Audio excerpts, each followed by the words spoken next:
Welcome back to After Hours Stories with Grandpa Elroy. This time I'm going to tell you the story of Princess Blephany of the Star Elves and the Frogdog people.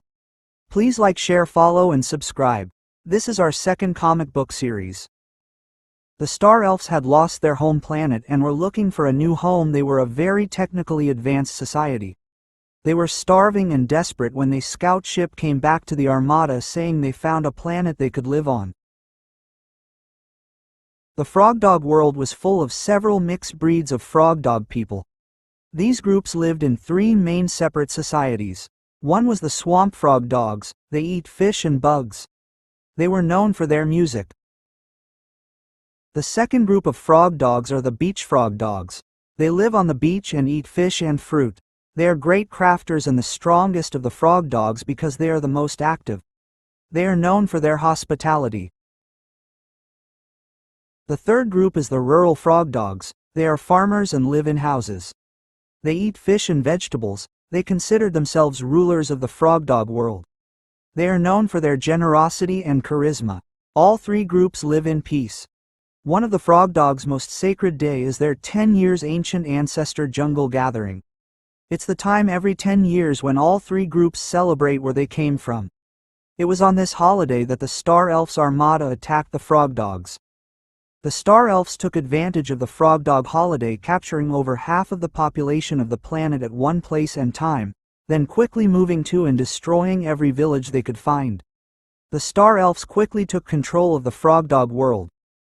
The first thing the Star Elves forced the Frogdogs to build was a prison for all the Frogdog leaders and anyone they thought would cause a problem. Rumors immediately began to spread amongst the Frogdogs of missing people. The Frogdogs were scared and sad. Next, the Star Elves forced the Frogdogs to build them elaborate cities and castles to live in while making the small, weaker Frogdogs their house servants. They also encouraged the Frogdogs to continue to breed. The Frogdogs knew then people were missing.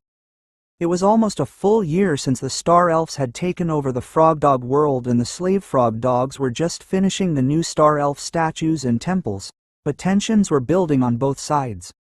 As Frogdogs both disappeared and ran away. It was at the Star Elves' first annual celebration of their victory over the Frogdogs that the Frogdogs' servants finally found out why all their people had gone missing and what the Star Elves were eating. It was a disgusting sight. The Star Elves were eating the Frogdogs. The Frogdogs have never known war or fighting in the history of their people.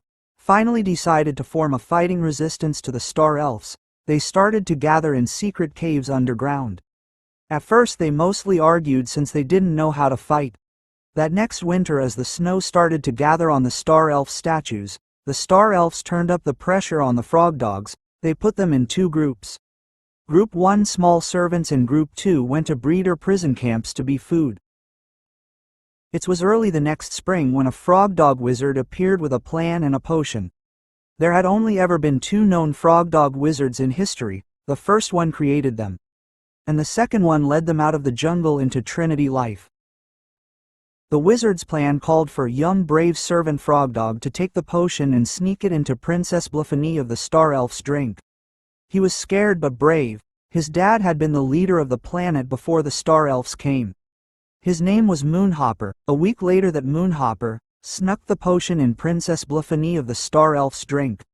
She was in her chambers later that night when she started to turn into a Frogdog. She started to panic and fear overtook Princess Blephany and she started running. She didn't stop running till she was out of the elf city and ran into a young Frogdog in the swamp. He spoke up and said, "I'm Ghost Holler, and I am here to lead you on a spiritual journey. Until then you are one of us."